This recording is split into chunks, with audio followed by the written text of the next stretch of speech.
Hello everyone, स्वागत है आप सभी का स्टडी राइज यूट्यूब चैनल पर। तो जैसा कि आप सभी जानते हैं, हमारी यूपी टेट सुपर टेट की क्लासेस चल रही हैं। ये है प्रैक्टिस सेट नंबर 8। जिसने 7 नहीं देखे हैं तो वो लोग प्लेलिस्ट में जाकर देख सकते हैं और अपनी तैयारी भी स्टार्ट कर सकते हैं। तो चलिए फिर आज की वीडियो स्टार्ट करते हैं।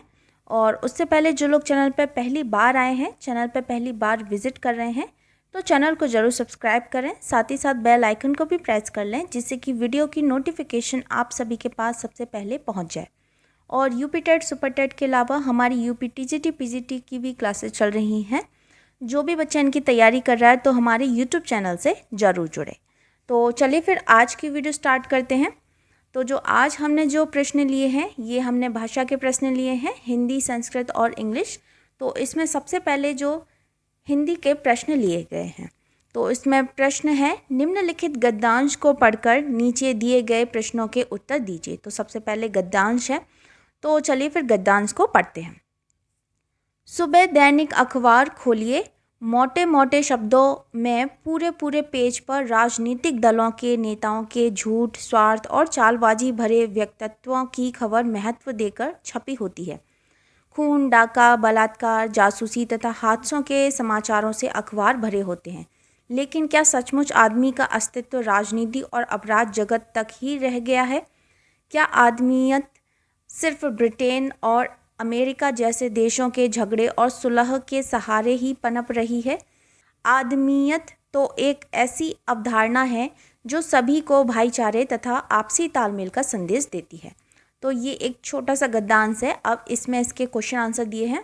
तो सबसे पहले देखिए, जो सबसे पहले क्वेश्चन है ये है, दैनिक अखबार क्यों जरूरी है? भाषा सुधार के लिए, खबरों को जानने के लिए, साक्षरता के लिए या केवल मनोरंजन तथा विज्ञापन के लिए? तो बताइए, दैनिक अखबार क्यों जरूरी है? तो ये है ऑप्शन नंबर बी, खबरों को जानने के लिए, है ना। दैनिक अखबार देश और दुनिया की प्रमुख खबरों को जानने के लिए ज़रूरी है। तो इसमें राइट आंसर हो जाएगा option number B.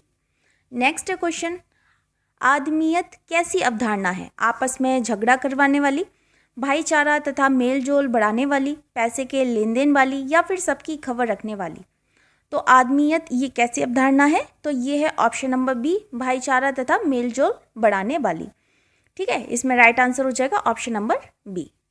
Next question के बढ़ते हैं। क्वेश्चन नंबर 3, निम्नलिखित में से कौन तत्सम शब्दों की जोड़ी नहीं है? हमें बताना है इसमें तत्सम शब्दों की जोड़ी नहीं है। कर्म, विद्या, तदि, भात, मत्स्य, मृग, ज्ञान या क्षेत्र? तो इसमें क्या बोल रहा है क्वेश्चन कि इसमें से हमको ये बताना है कि जो इसमें जो तत्सम शब्द दिए गए हैं उनकी जोड़ी नहीं है। ठीक है, तो देखो ये हो जाएगा ऑप्शन नंबर बी, इसमें राइट आंसर होगा। विकल्पों में तदि और भात ये तत्सम शब्दों की जोड़ी नहीं है, जबकि कर्म, विद्या, ज्ञान, क्षेत्र और मत्स्य, मृग तत्सम युग्म है। भात का तत्सम रूप होता है ओदन। क्या होता है? ओदन। ठीक है, तो इसमें राइट आंसर है option number B. Next question, अक्ल का दुश्मन मुहावरे का अर्थ है। तो क्या अर्थ होता है? मित्र, महापंडित, महामूर्ख या फिर शत्रु? तो अक्ल का दुश्मन इसका क्या है मुहावरे का अर्थ? तो ये हो जाएगा महामूर्ख। क्या हो जाएगा? महामूर्ख इसमें राइट आंसर होगा। अच्छा, नेक्स्ट है क्वेश्चन नंबर 5, निम्नलिखित में से कौन सा शब्द क्रिया विशेषण है? तो हमें बताना है इसमें से कौन सा क्रिया विशेषण है। तो तेज है, बुद्धिमान है, मीठा है या फिर पहला है? तो बताइए इसमें से क्रिया विशेषण कौन सा है। तो देखो इसमें जो राइट आंसर है ये है ऑप्शन नंबर ए। इसमें क्रिया विशेषण क्या दिया है? तेज दिया है। तेज शब्द क्रिया विशेषण है।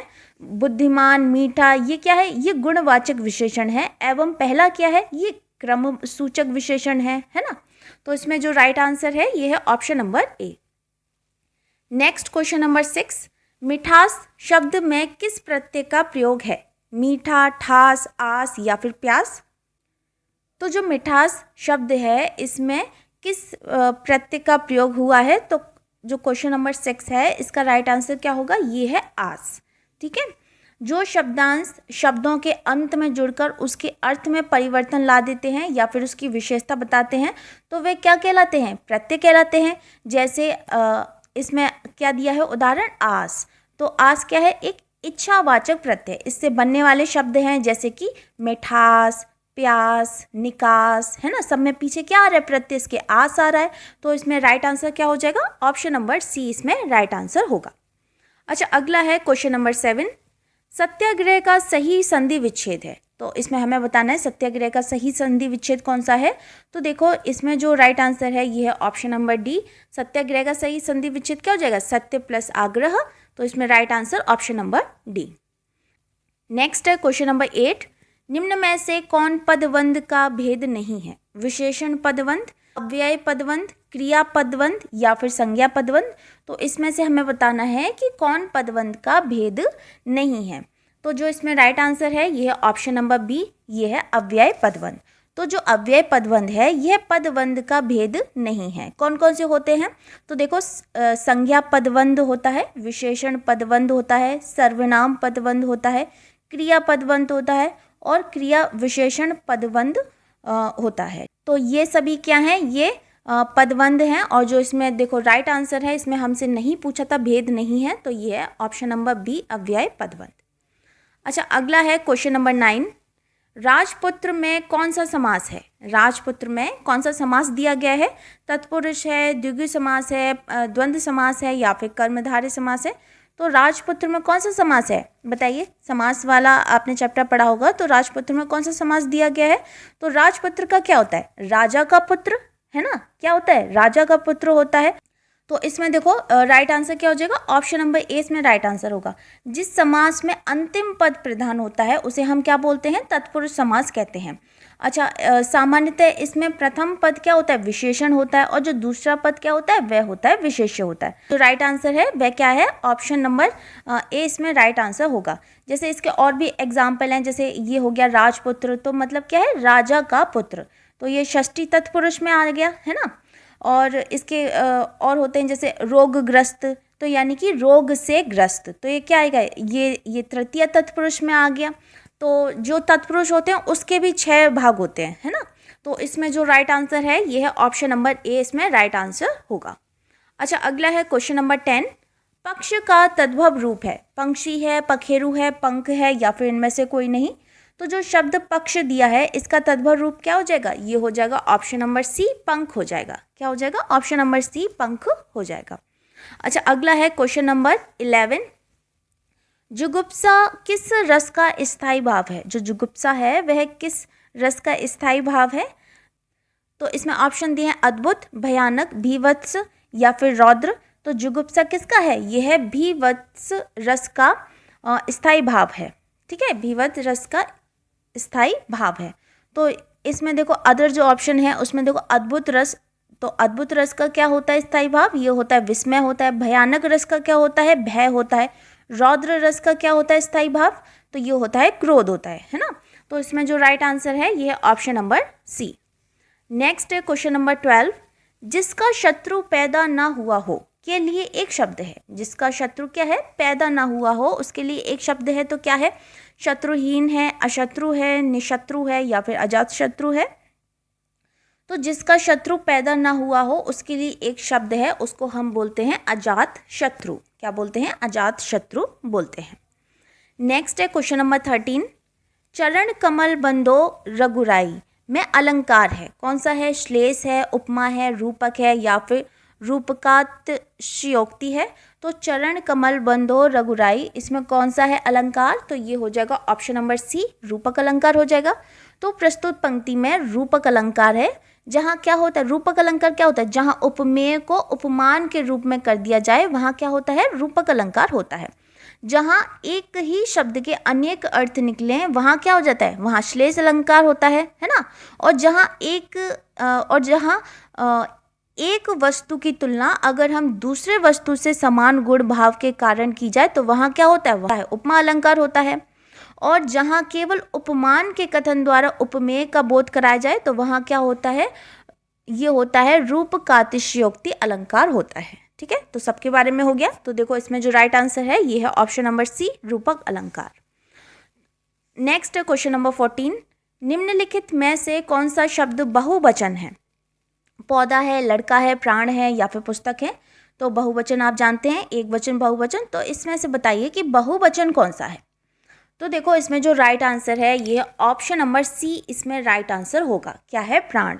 तो बहुवचन शब्द जैसे प्राण, नेत्र, आंसू, है ना, लोग, दर्शन, ओठ आदि, ये सब क्या है? ये सब बहुवचन के अंतर्गत आ जाते हैं। अगर हम पौधा, लड़का और इसकी बात करते हैं पुस्तक, तो ये एक वचन है। अच्छा, नेक्स्ट है क्वेश्चन नंबर 15। निम्नलिखित में से कौन सा शब्द जातिवाचक संज्ञा नहीं है? जवान, बालक, सुंदर या फिर मनुष्य।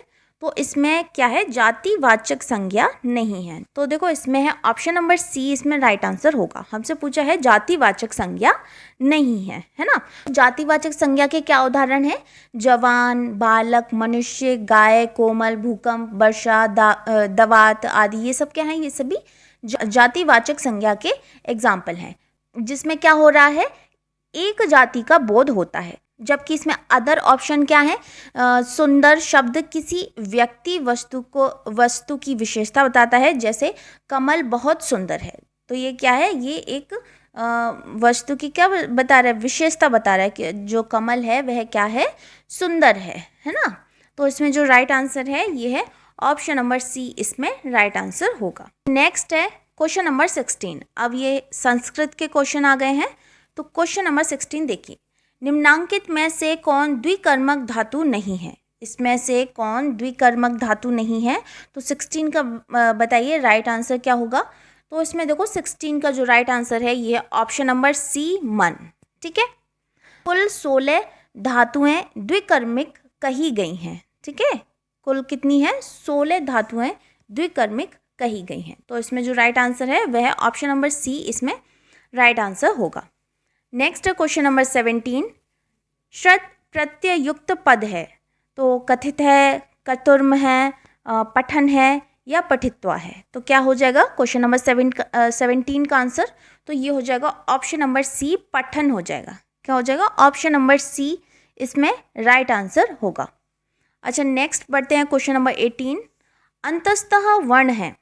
अब बताइए इसमें अंतस्तः वर्ण कौन कौन से हैं?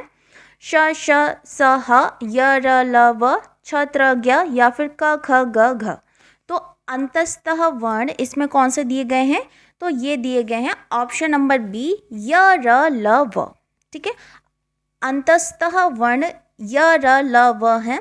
अंतस्तः वर्ण का उच्चारण जीभ, तालु, दांत और ओठों के परस्पर सटाने से होता है, किंतु कहीं भी पूर्ण स्पर्श नहीं होता। अतः ये चारों व्यंजन क्या कहलाते हैं? अर्धस्वरवी कहलाते हैं। तो इसमें जो राइट आंसर है ये है ऑप्शन नंबर बी इसमें राइट आंसर होगा। नेक्स्ट है क्वेश्चन नंबर 19।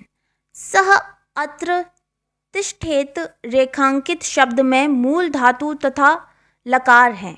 तो इसमें से कौन से हैं? बताइए इसमें राइट आंसर क्या होगा। 19 का देखो जो राइट आंसर है ये है ऑप्शन नंबर बी इसमें राइट आंसर होगा। अच्छा, आगे बढ़ते हैं क्वेश्चन नंबर 20।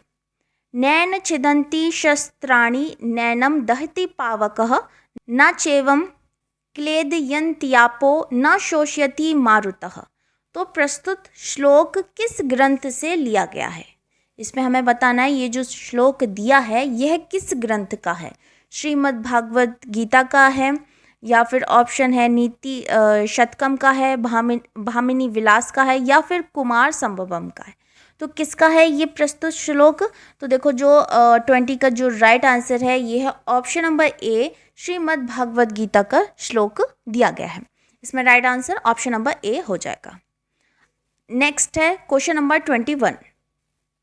संप्रति वायु प्रदूषणस्य दूरीकरणाय नगरे उद्यानम आवश्यकम वाक्य में अव्यय पद है। वाक्य में अव्ययी पद है। दूरीकरणाय नगरे आवश्यकम या फिर संप्रति। तो इसमें हमें क्या बताना है? ये जो वाक्य दिया है इसमें अव्यय वाक्य कौन सा दिया गया है? ठीक है, अव्यय पद इसमें कौन सा दिया गया है?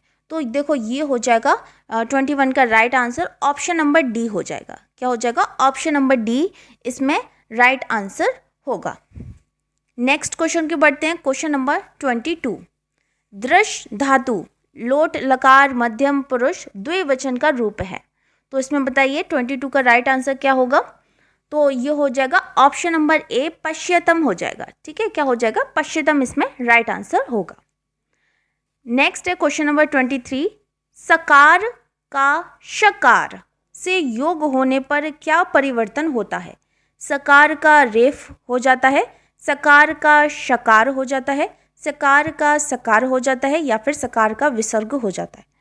तो ये क्या हो जाता है? तो देखो ये इसमें जो 23 का राइट आंसर है ये ऑप्शन नंबर बी इसमें राइट आंसर होगा। नेक्स्ट बढ़ते हैं क्वेश्चन नंबर 24, अव्यंतर प्रयत्न के प्रकार हैं? 5 हैं, 2 हैं, 4 हैं या फिर 3 हैं। तो अव्यंतर प्रयत्न के कितने प्रकार होते हैं? तो ये होते हैं 5 प्रकार होते हैं। ठीक है, कितने प्रकार होते हैं? 5 प्रकार होते हैं। तो इसमें right answer option number A हो जाएगा। नेक्स्ट है क्वेश्चन नंबर 25, परिमाण मात्र में कौन सी विभक्ति होती है? प्रथमा, चतुर्थी, द्वितीय या फिर पंचमी। तो परिमाण जो मात्र है उसमें कौन सी विभक्ति होती है? तो ये होती है ऑप्शन नंबर ए प्रथमा विभक्ति होती है। ठीक है, ऑप्शन नंबर ए प्रथमा विभक्ति होती है। अच्छा, नेक्स्ट है ये, अब आ जाते हैं इंग्लिश के प्रश्न। तो इसमें 26, 27 ये जो क्वेश्चन दिए गए हैं ये पैसेज के हैं।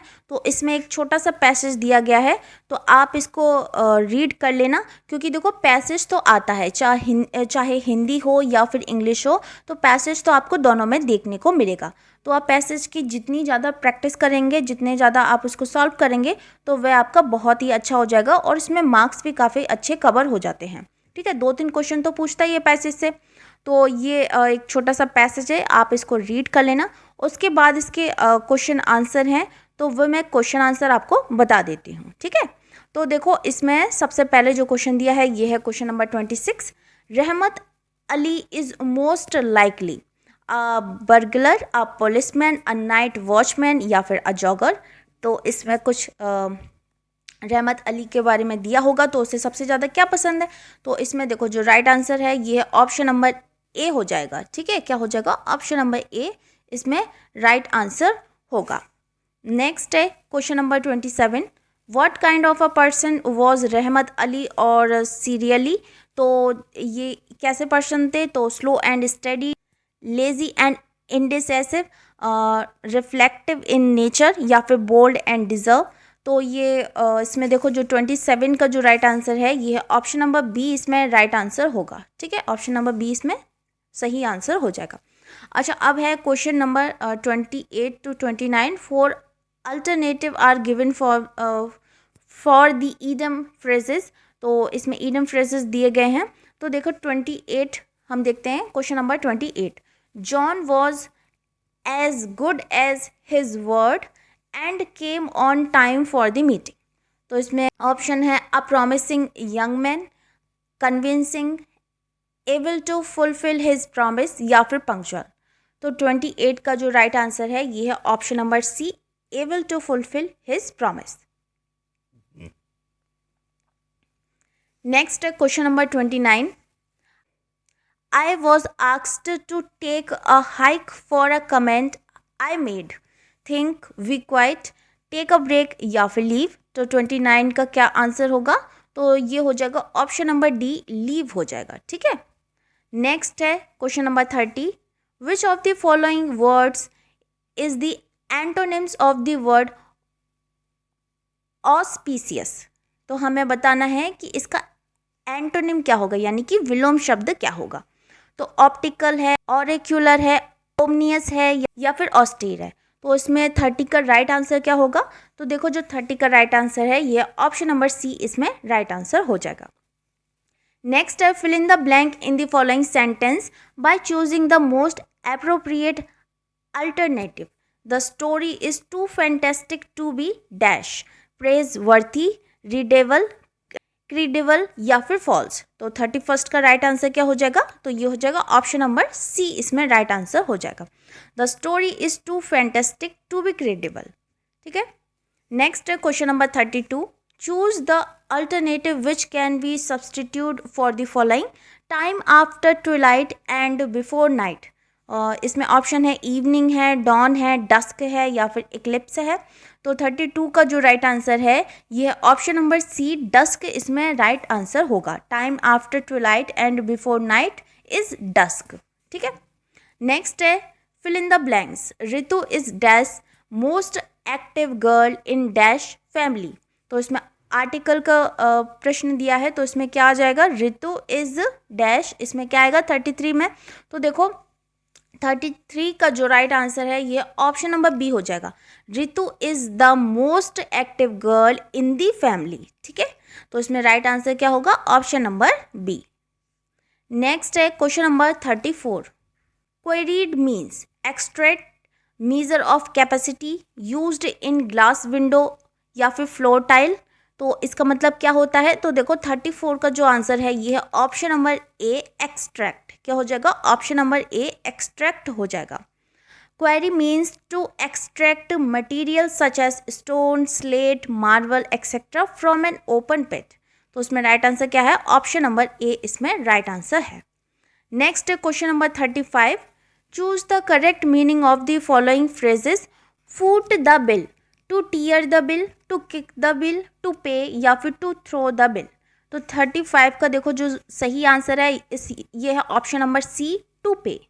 35 का क्या हो जाएगा, foot the bill is an idiom which means to pay for something. ठीक है, नेक्स्ट है question number 36। Phonetics is the science of sounds, reading, pronunciation या फिर राइटिंग। तो phonetics is the study of, क्या होता है, तो ये होता है साउंड होता है। Phonetics is the science of sounds, इसमें right answer option number A. Next question number 37। Choose the synonym for the following word. Consequence, synonyms हमें बताना है, यानी कि समानार्थी हमें बताना है। ठीक है, तो कॉन्सिक्वेंस, तो इसमें देखो ऑप्शन दिए गए हैं प्रूफ, कंक्लूजन, एंड या फिर अनसक्सेसफुली। तो कॉन्सिक्वेंस का समानार्थी क्या हो जाएगा, तो ये हो जाएगा ऑप्शन नंबर बी, कंक्लूजन हो जाएगा। ठीक है, कॉन्सिक्वेंस मीन्स द रिजल्ट और आउटकम ऑफ समथिंग। तो इसमें right answer option number B. Next है question number 38। What is the meaning of the idiom a flying visit. Idiom phrases के बहुत सारे क्वेश्चन आते हैं, है ना। तो देखो what is the meaning of idioms a flying visit, a very short visit, a visit to the space, a visit by an aeroplane, a visit on a gas filled balloon। तो 38 का जो सही है ये है option number A, a very short visit। The meaning of the idiom a flying visit is a very short visit। For example, one can occasionally, shall we say, make a flying visit। ठीक है, तो उसमें जो right answer है ये है option number A. Next question के बढ़ते हैं। Find out the correct sentence. तो हमें बताना है इसमें राइट करेक्ट सेंटेंस कौन सा दिया गया है। ही was astonished at his success, he was astonished in his success. इसमें देखो इसमें डिफरेंस क्या आ रहा है, एट आ रहा है, इसमें इन आ रहा है, इसमें ऑन आ रहा है और इसमें फॉर आ रहा है। तो इसमें हमको ये बताना है find out the correct sentence, इसमें कौन सा दिया गया है। तो 39 का जो राइट है, जो करेक्ट सेंटेंस दिया गया है, ये दिया गया ऑप्शन नंबर बी, इसमें राइट आंसर होगा। ऑप्शन नंबर बी इसमें राइट आंसर होगा। He was astonished at his success. Meaning क्या है, meaning of astonish is to surprise somebody very much, है ना। तो इसमें जो राइट आंसर है ये है ऑप्शन नंबर बी। नेक्स्ट है question number 40। The passive voice God helps those who helps themselves is. तो इसमें ऑप्शन है those who help themselves will be helped by God, those who help themselves are helped by God, they are helped by God who have helped themselves, या फिर option number D है who helped themselves they are helped by God. ठीक है, तो अब इसमें हमें क्या बताना है, एक्टिव पैसिव वॉइस का क्वेश्चन है। तो देखो 40 का जो राइट आंसर है, जो 40 का राइट आंसर हो जाएगा ये हो जाएगा option number B, those who help themselves are helped by God. ठीक है, राइट आंसर इसमें option number B. Next question की ओर बढ़ते हैं। अच्छा, अब है ये है विज्ञान के प्रश्न। तो हमने तीनों कवर कर लिए, हिंदी, इंग्लिश और संस्कृत। अब है नेक्स्ट टॉपिक, ये है विज्ञान। तो इसमें देखो क्वेश्चन है क्वेश्चन नंबर 41। निम्नलिखित में से कौन सा शब्द ध्वनि तरंगों से संबंधित नहीं है। ठीक है, कौन सा शब्द है जो कि ध्वनि तरंगों से संबंधित नहीं है। तो हर्ट्ज है, डेसिबल है, कैंडेला है या फिर मेक संख्या है। तो इसमें क्या बोल रहे हैं, ध्वनि तरंगों से संबंधित नहीं है। तो देखो ये हो जाएगा ऑप्शन नंबर सी हो जाएगा, कैंडेला हो जाएगा। कैंडेला क्या है, ये है ज्योति तीव्रता की एसआई इकाई है। किसकी है, ज्योति तीव्रता, ज्योति तीव्रता की ये क्या है, एसआई इकाई है, एसआई यूनिट इसमें दी गई है। डेसिबल, हर्ट्ज और मैक संख्या ये सभी ध्वनि तरंगों से संबंधित है। इसमें right answer option number C. Next question number 42, निम्न में से किस अम्ल का प्रयोग एस्पिरिन बनाने में किया जाता है? एसिटिक अम्ल, सैलिसाइलिक अम्ल या फिर सक्सिनिक अम्ल या फिर ऑक्जेलिक अम्ल। तो ये क्या है, हाँ, निम्न में से किस अम्ल का प्रयोग एस्पिरिन बनाने में किया जाता है? तो देखो 42 का जो राइट आंसर है ये हो जाएगा ऑप्शन नंबर बी, सैलिसाइलिक अम्ल हो जाएगा। क्या हो जाएगा, सैलिसाइलिक अम्ल हो जाएगा। तो सैलिसाइलिक अम्ल को एस्टिल क्लोराइड के साथ गर्म करने पर क्या बनता है, एस्पिरिन प्राप्त होता है। एस्पिरिन समझते हैं, यह ज्वर या बुखार उतारने में काम आती है। इसका उपयोग किसके लिए किया जाता है, दर्दनाशक के रूप में किया जाता है। इसका जो राइट आंसर है यह ऑप्शन नंबर बी। नेक्स्ट है डिलोनिक्स रेजिया रेफिन, वैज्ञानिक नाम है, बरगद का है, गुलमोहर का है, इमली का है या फिर चीकू का है। तो देखो ये किसका नाम है, तो ये है ऑप्शन नंबर बी, ये है गुलमोहर का नाम है। ठीक है, डिलोनिक्स रेजिया रेफिन गुलमोहर का वैज्ञानिक नाम है। तो इसमें जो राइट आंसर है यह है ऑप्शन नंबर बी। नेक्स्ट है मानव कंकाल परीक्षण किसके लिए किया जाता है? मस्तिष्क क्षमता के लिए, आंतरिक आयु के लिए, आंतरिक ऊंचाई के लिए या फिर टेंसिस के लिए। तो किसके लिए किया जाता है, तो ये किया जाता है आंतरिक आयु के लिए। तो किसके लिए किया जाता है, आंतरिक आयु के लिए किया जाता है। तो मानव कंकाल परीक्षण आंतरिक आयु की गणना हेतु किया जाता है। इसका अनुमान दांतों के आने, लंबाई, अस्थियों की लंबाई, खोपड़ी के टाँकों के समूह, कैल्शियम के जमाव, ऑस्टियोपोरोसिस आदि के लिए किया जाता है। यह है जाति, लिंग, आयु तथा मृत्यु ज्ञात करने में सहायक है। इसमें right answer option number B हो जाएगा। नेक्स्ट है क्वेश्चन नंबर 45, 4 वोल्ट की बैटरी से 1 ओम तथा 3 ओक के प्रतिरोध श्रेणी क्रम में जुड़े हैं। बैटरी से होकर प्रवाहित धारा होगी 1 एम्पियर होगी, 3 एम्पियर होगी, 4 एम्पियर होगी या फिर 4.75 एम्पियर होगी। तो बताइए इसमें जो राइट आंसर है ये क्या हो जाएगा? तो देखो इसमें जो राइट आंसर है ये है ऑप्शन नंबर ए, इसमें 1 एम्पियर इसके राइट आंसर होगा। ठीक है, 1 एम्पियर इसमें राइट आंसर होगा। तो देखो इसमें कैसे होगा, तो देखो R बराबर R1 प्लस R2 यानी कि 1 प्लस 3 बराबर क्या हो जाएगा, 4 ओम हो जाएगा। ठीक है, और हमें V दिया गया है, 4 वोल्ट दिया गया है इसमें, है ना। तो क्या होता है I बराबर B/R, इसका भी 4 निकला है और इसका भी 4 निकला है, तो 4/4, तो ये एक बार कट जाएगा तो ये हो जाएगा 1 एम्पियर हो जाएगा। ठीक है, तो इसमें जो राइट आंसर है ये है ऑप्शन नंबर ए, इसमें राइट आंसर होगा। नेक्स्ट क्वेश्चन नंबर 46, एक तार में 2 मिलीलीटर सेकेंड में 400 माइक्रोकूलाम का आवेश गुजरता है। धारा का औसत मान होगा 2 एम्पियर, 0.2 एम्पियर, 4 एम्पियर या फिर 20 एम्पियर। तो कितना हो जाएगा? तो देखो इसका जो 46 का जो राइट आंसर है ये ऑप्शन नंबर बी, इसमें राइट आंसर होगा। 0.2 एम्पियर इसमें राइट आंसर हो जाएगा। नेक्स्ट क्वेश्चन क्यों बढ़ते हैं। एक प्रकाश की किरण वायु से जब द्रव में जाती है तो परावर्तन के पश्चात कोण पर विचलित हो जाती है। यदि आपतित कोण 60 डिग्री हो तो द्रव का अपवर्तनांक है, तो कितना है, √3/2, √2/3 या फिर √3/2 या फिर sin 60 degree upon sin 45 degree. तो देखो इसमें जो 47 का जो राइट आंसर है ये है ऑप्शन नंबर ए, इसमें राइट आंसर होगा। कितना होगा, ऑप्शन नंबर ए इसमें राइट आंसर हो जाएगा। नेक्स्ट क्वेश्चन क्यों बढ़ते हैं। क्वेश्चन नंबर 48, विद्युत चुंबक प्रेरण संबंधित है किसी वस्तु को धन आवेशित करने से, चुंबक तथा कुंडली की परस्पर गति द्वारा करंट पैदा करने से, विद्युत मोटर की कुंडली को घुमाने से या फिर करंट युक्त सॉलिनॉइड में चुंबकीय क्षेत्र पैदा होने से। ठीक है, तो विद्युत चुंबक प्रेरण संबंधित है, तो किससे संबंधित है, तो ये हो जाएगा 48 का हो जाएगा ऑप्शन नंबर बी, इसमें राइट आंसर होगा। चुंबक तथा कुंडली की परस्पर गति द्वारा करंट पैदा करने से, राइट आंसर है इसमें ऑप्शन नंबर बी। अच्छा, अगला प्रश्न है क्वेश्चन नंबर 49।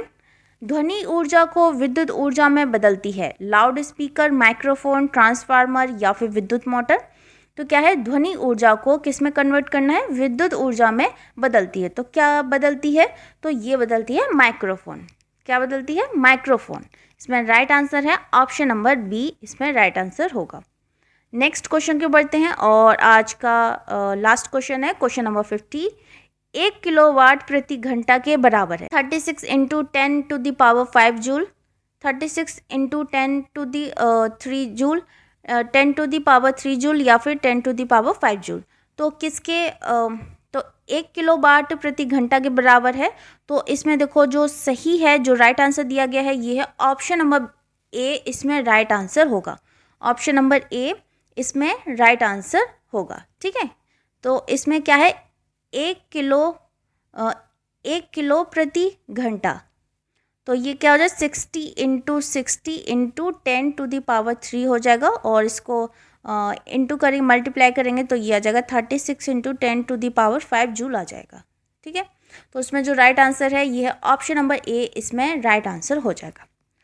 तो फ्रेंड्स, ये थी आज की वीडियो अगर आपको पसंद आती है तो वीडियो को लाइक करें, कमेंट करें और शेयर ज़रूर करें अपने दोस्तों के साथ। मिलते हैं फिर बहुत जल्द नेक्स्ट वीडियो में। तो अब जो नेक्स्ट वीडियो आएगी उसमें हम जो भी हमारे क्वेश्चन बचे हैं, क्योंकि आज हमने किए थे भाषा के सभी क्वेश्चन, यानी कि हिंदी, इंग्लिश, संस्कृत और इसके अलावा विज्ञान के हमने क्वेश्चन कर लिए हैं। अब जो नेक्स्ट आएगा उसमें हम सामाजिक अध्ययन एवं पर्यावरण और शिक्षण कौशल, बाल मनोविज्ञान, तार्किक ज्ञान, सूचना तकनीकी और जितने भी रह गए हैं तो वे सभी हम कंप्लीट करेंगे नेक्स्ट वीडियो में। तो चलिए फिर मिलते हैं फिर नेक्स्ट वीडियो में, तब तक के लिए थैंक यू सो मच।